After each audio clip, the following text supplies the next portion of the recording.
Welcome to my new web episode series called Nonchalant Nachos. So what this is going to be is it's going to be a web series that I am starting with my friends where we're just going to sit around a table, we're going to eat nachos, drink beer, and just talk about whatever. So each episode is going to feature a different nacho recipe and probably some different guests. We're going to talk about a bunch of different stuff and hopefully make you laugh in the process.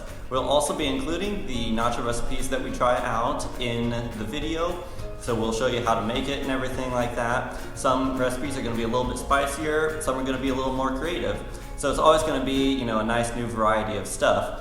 So let's kick it off with the first episode. Alright, so we're here with my friend Connor. Howdy. Today's nacho recipe, we're doing some barbecue shredded beef nachos, so just got some of the bite-sized Tostito tortilla chips, some shredded beef, some Cookies barbecue sauce, some salsa con queso, and some shredded cheese on there to fancy it up a little bit. Then we got our beer, so we're good to go. Aye, Captain. Alright, so this kind of start off with kind of an opener question I want to do is what's an opinion or a belief or something that you feel really strongly about that everybody else disagrees with you, thinks you're absolutely crazy for thinking it? I don't know. I mean, I don't know. I'm pretty to the ground. I don't sit there and try to reach far beliefs by any means. No. I mean, one that I have is I think classic rock is really overrated. People that are just all about classic rock, they think it's the greatest music ever. I personally think it's really not that great. I mean, I'm a very musical person. I play instruments and stuff, and I mean, a lot of bands like AC/DC, Guns N' Roses. I mean, Slash is a very good guitar player, and I mean, Motley Crue, musically, they're very good, but then, lyrically, and, you just, actually kind of listens to the song, and it sounds like very lazy writing. Same with AC/DC. I hate the high, screechy voice, and honestly, their music, it's very simple, just power chords, simple drum beat. There's not anything to it that I think is really that fantastic, but just everybody seems to think oh my god, you're crazy for thinking that. It's the greatest music ever. That's fair. I mean, I guess one that you and I can both relate to, because you and I both went to trade school, is schooling alone, whether it's for trades or whatever you're truly getting into. And more or less, you'll see it in trades because everything you learn is on the job. Mm-hmm. Everything that I have learned going through all of electrical school and the job I have now, school has not helped me in one bit. I never wanted to go to school for it. Mm-hmm. And it's the same thing for wrenching. You're not going to be able to learn every single diagnostic. You're not going to be able to learn any, you'll learn kind of the theory behind it, but the actual, this is how you diagnose it for this exact reasoning, you're not going to use, or you're going to learn from your day-to-day while working when you're actually doing it out in the field versus what you're trying to learn in class. They teach you the basics of how to kind of diagnose things, but it's not always going to be there. And that's one thing, my parents, by all means, completely disagreed with me because I just wanted to go into the workforce after I had to stop going to school with you. Is I just wanted to go to the workforce for electrical because going to school for it wouldn't be worth my time, and it was not. And that was a big argument between my family and I anyways.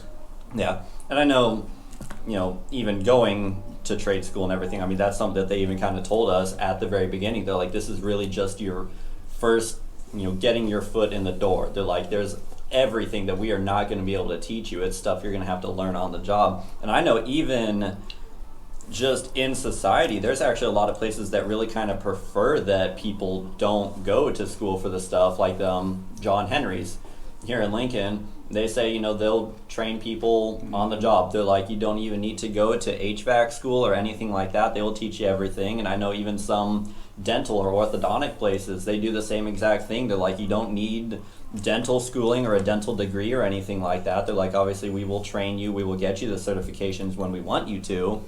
Right.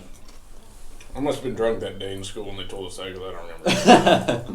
Because I didn't say that for electrical, but then again, I was drunk most of my electrical degrees, so that's good. I mean, I think that was something they kind of said in first quarter when we were just doing the orientation stuff. They were just saying, look, you're not going to be able to learn everything. And I know there's a lot of stuff that, Yeah, I did not learn in tech school, and I mean, I'm not even really technically using my degree. I went to school for auto tech, which is the mechanic stuff, but I do auto body. I mean, it's still that using your hands, taking stuff apart and putting it back together, but pulling dents, spreading body filler, priming, all that. Yeah, you is probably all stuff I didn't learn. You should have probably gone up for auto body at Milford.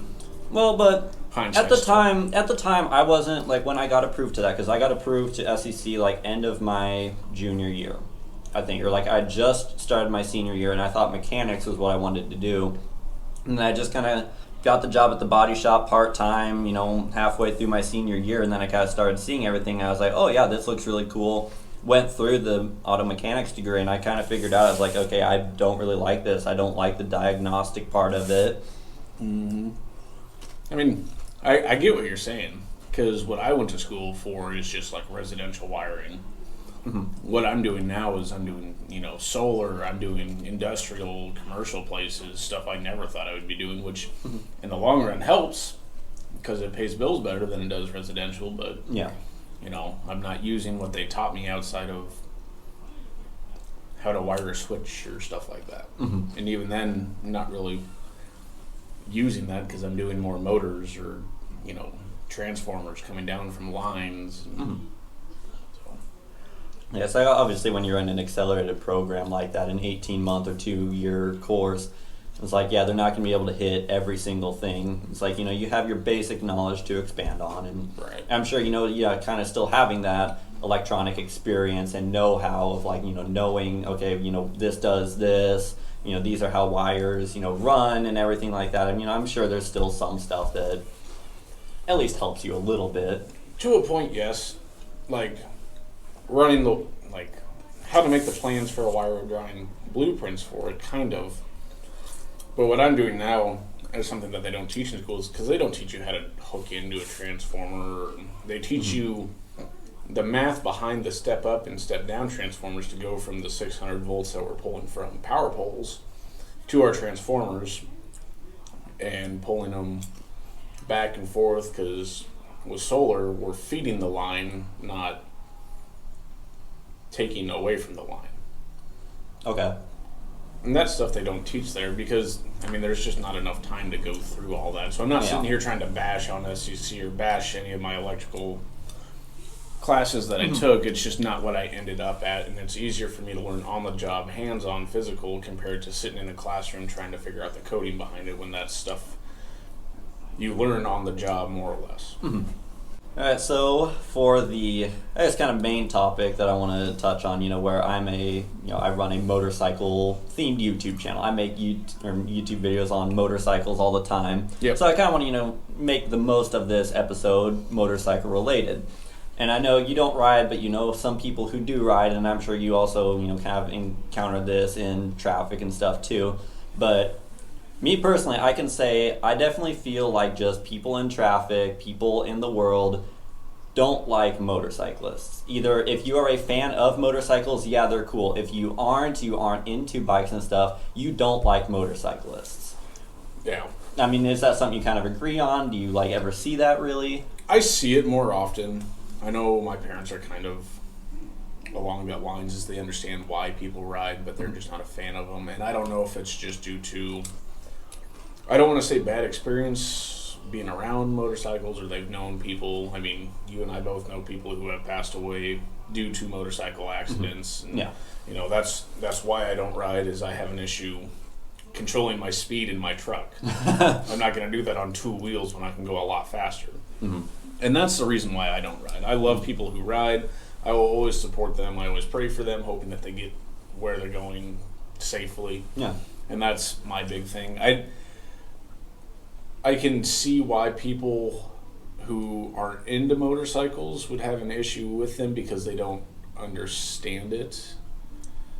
There's some things I don't understand coming to motorcycles, but I'll always let them be. I don't ever try to get into an argument with them or anything along those lines, like lane splitting. When they do that, is I move in and out of lanes all the time, and if they have a quiet exhaust and I can't hear them and they're trying to split lanes, it can go bad. Yeah. Yeah, and that's what I'm worried about. And I think that's why people are kind of scared, is because, their life is more at risk getting in a wreck on a motorcycle compared to getting in a wreck in a vehicle. Yeah.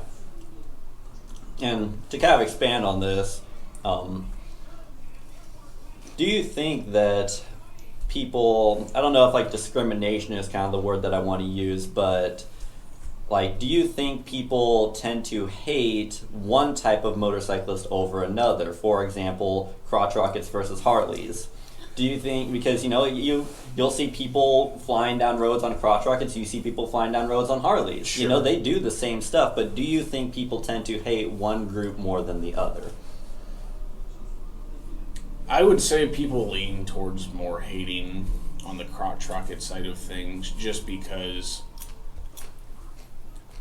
I don't know how to put it, just because of, I'll put it as the group that can ride the crotch rockets more, like the young and dumb who are just on them to go fast. Yeah. And I think that's why the crotch rocket side of things is not as,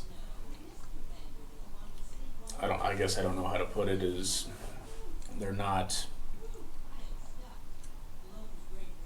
more discriminated against because of the actions that they do more often than ones on Harleys. Mm-hmm.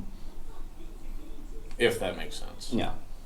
Because, I guess, obviously I've had a little more time to think about this than you have, but, so I've taken, the last, few days to kind of, like, think about this, and I think part of it is also, obviously, like you said, the type of people that ride crotch rockets are young kids. It's going to be the people, 16 to maybe, let's say, 30 years old. Obviously, younger people with not that much experience, and they're the ones that gravitate towards those bikes because they're fast.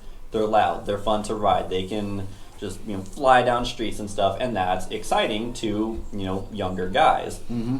And because of that lack of experience, when you hear there was a motorcycle accident, do you not just immediately think probably a kid on a crotch rocket? Yes and no. I've known guys who ride both. They ride Harleys, they ride roadsters, and they ride crotch rockets. Mm-hmm. I know both of them. And most of the time, yes, you're going to hear about someone on a crotch rocket who, and I'm not going to sit there and say it was always, the biker's, not always, but not always the biker's fault because, they blew a stop sign or something like that. It's the car's fault as well, not paying attention and whatnot. I'm not trying to sit here and bash on motorcyclists by any means. It goes both ways. Yeah, it does. But most of what I've seen in news, granted not recently due to weather, is you'll see it more on a crotch rocket than in. Yeah, and that's kind of exactly what I was getting to. It's that most of the time when you hear about a motorcycle accident, it's usually always the 24-year-old male, and then you see the picture of a wrecked Honda CBR laying in the middle of the road. Mm-hmm.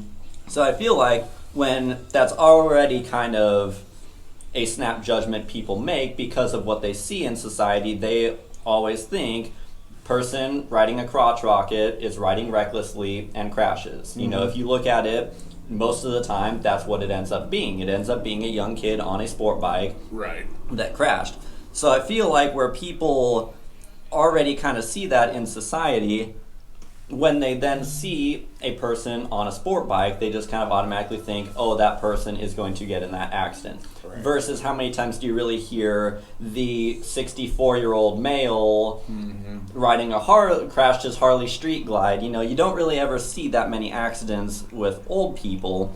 And it could also be because there are less old people that ride. Maybe they're like, oh, I have bad joints, I can't ride anymore. Or It could be, I've had friends pass away, I don't ride anymore. Mm-hmm. But so I feel like if you look at it statistically, and I'm not actually going to say that statistically that is the case because I didn't do my research on it, but good job.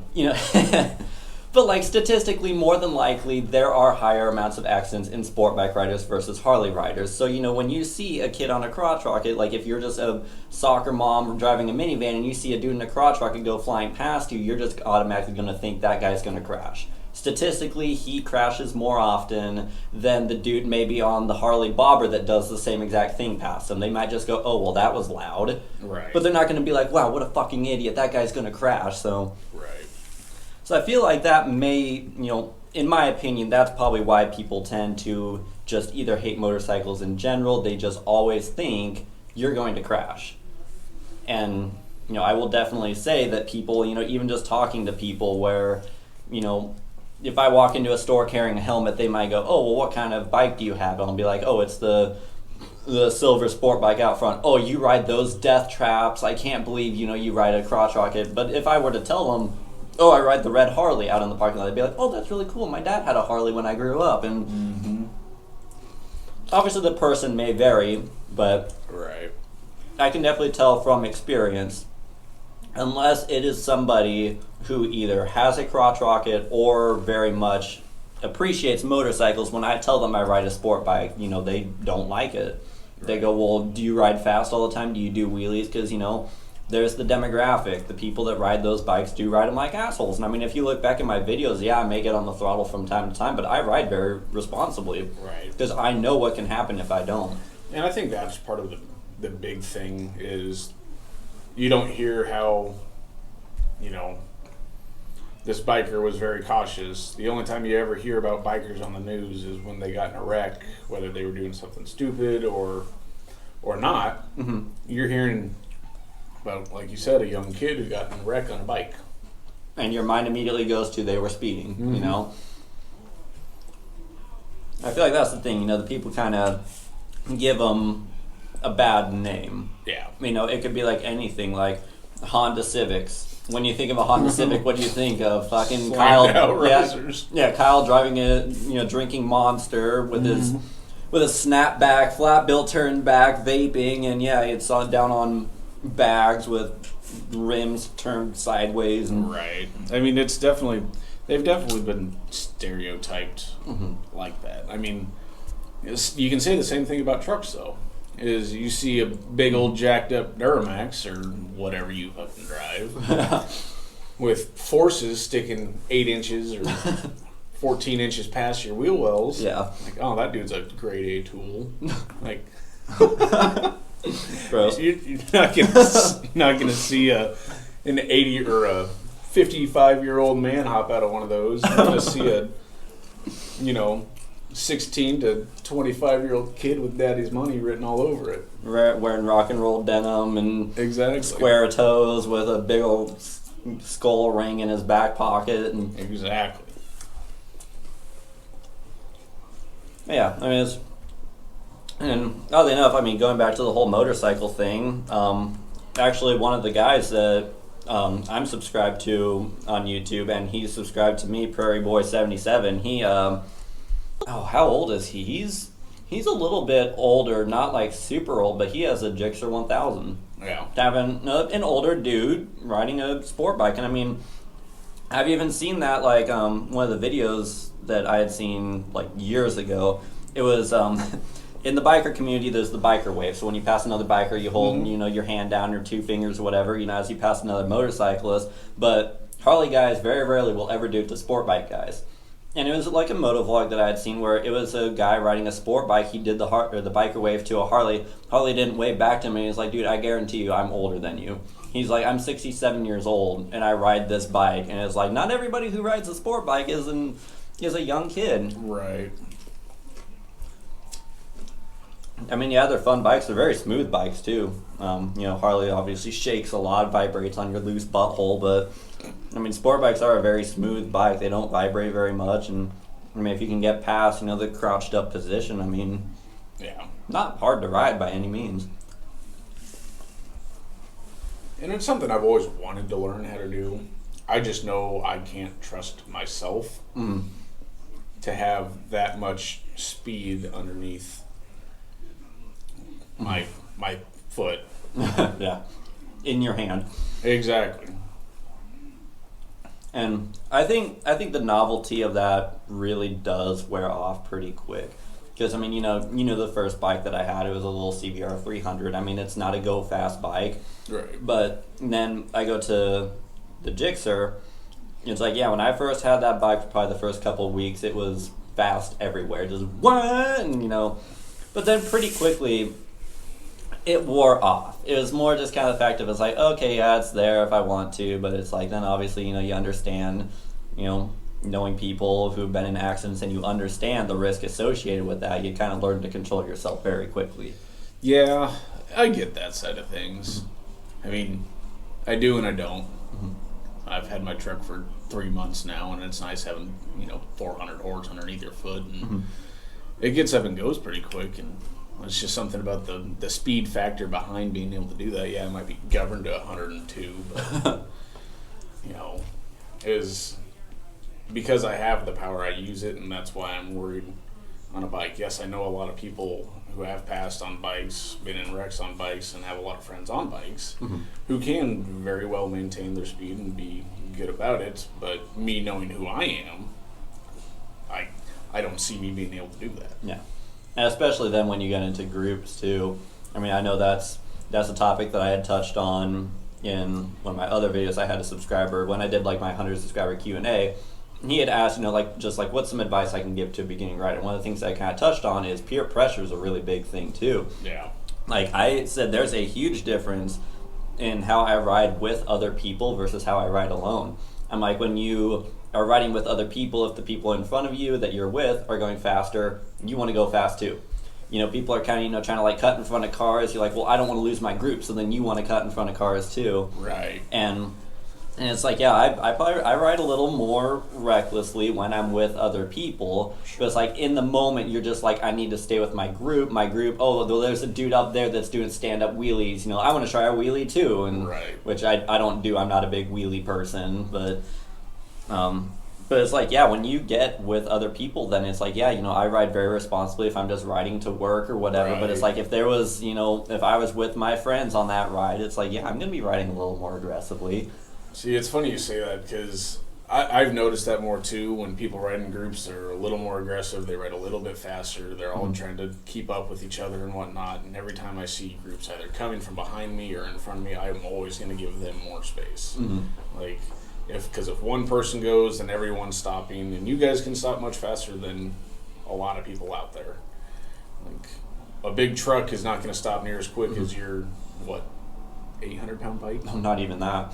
Okay. Mine weighs probably maybe 400. Well, there you go. I mean, you get into some of the really big Harley baggers, they can weigh over 1,000 pounds. Yeah, but I mean, still, your 400-pound bike and 100-pound you is going to slow down a lot faster than my pickup. Yeah. And that's why I will always give. I mean, even if bikers are riding alone, I'm never going to be right on their ass. Yeah. If they start swerving or lose control, I'm not going to be right on them. They're going to be a speed bump to you. Exactly.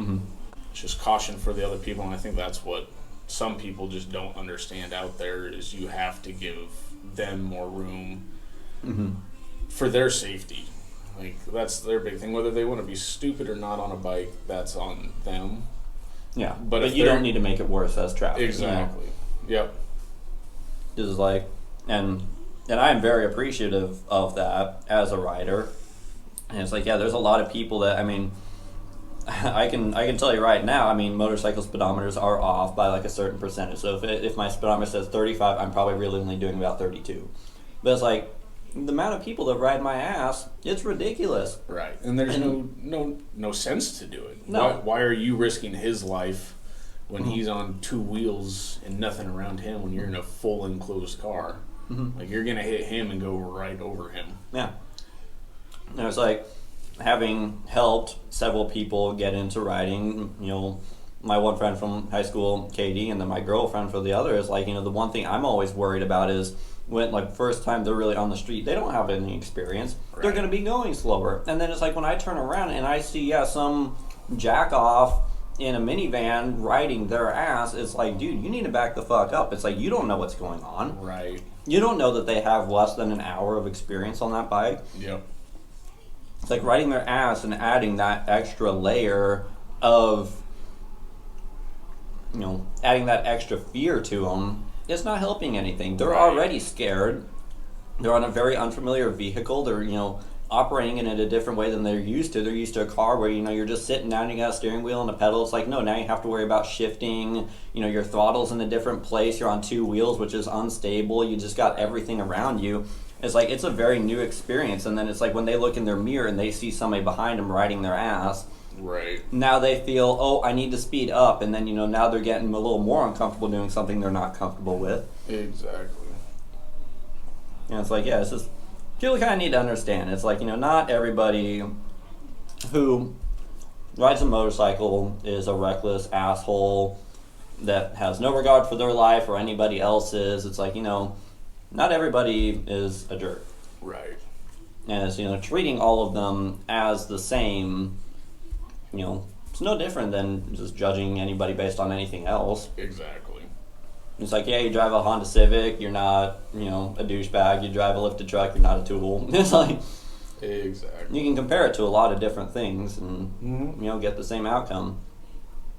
It's like, yeah, if you were to tell me, as a person, oh, I'm a vegan, I'm really like, what, you probably tell everybody about it too? You have hemp underwear and you use no electricity in your house. They're like, well, not all vegans are like that. It's like, well, then, right. It's just like anything else. It's everyone stereotypes everyone. Mm-hmm. I mean, you can stereotype soccer car moms. Yeah. I mean, it's not just certain niches and everything, whether it's bikers, lifted trucks, riced out Hondas. Mm-hmm. It can be anyone driving anything. Yeah. It's a Subaru Legacy or what have you. Yes. I probably should have brought napkins over here. My hands are clean. Use your jeans. Not really. They're just dirty from work. You lick them off or something then, or what? Mm-mm. You just managed to stay that clean. Well, guys, thanks for checking out the first ever episode of Nonchalant Nachos. I hope you guys enjoyed it. So if you want to see more of these videos in the future, be sure you hit that subscribe button and also like the video while you're at it. Thanks for watching, guys, and we'll see you later. Bye.